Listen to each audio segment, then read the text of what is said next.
Higit sa pag-aalaala sa mga yumaong mahal sa buhay, mistulang family reunion din para sa mga taga-Angono sa Rizal ang pagbisita sa sementeryo tuwing All Souls Day. Balitang hatid ni Julius Segovia. Sa bahay iyakan ng Angono Public Cemetery, pinili ng ilan nating kababayan na magtirik ng kandila at manalangin. Gaya ni Aling Deniva na hindi na maabot ang puntod ng apo sa mala apartment style nitong nicho. Kasi po hindi po ako makapalik doon sa taas eh. Kaya dito na lang po ako nagtirik. Doon, matas po yung aming puntod ng patay namin. Ang iba naman, malayo sa mga kaanak na namayapa. Yung kamag-anak ba? Nasa kasi probinsya namin. Wala akong ibang matirikan, dito lang ako nagtirik.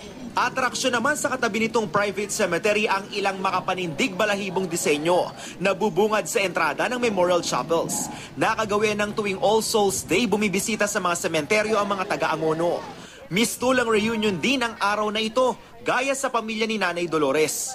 Medyo festive ang atmosphere gawa ng nariyan mamaya mga bata. Kabong araw na mga patay, masaya.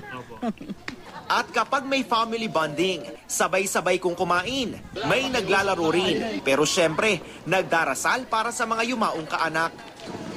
Sa tapat na Catholic Cemetery naman, nakahimlay ang mga labi ng magpinsang national artists. Sina Carlos Botong Francisco, na kinilala sa larangan ng visual arts, at Maestro Lucio San Pedro, na naging tanyag naman sa musika.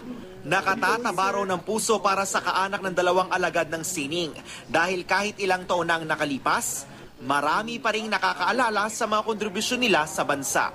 So may mga bata dito, mga from colleges, universities, Conservatory of Music. Pinupuntahan kami dito, humingi reference kung baka tinitingnan yung mga works ng daddy. Julius Segovia, GMA News.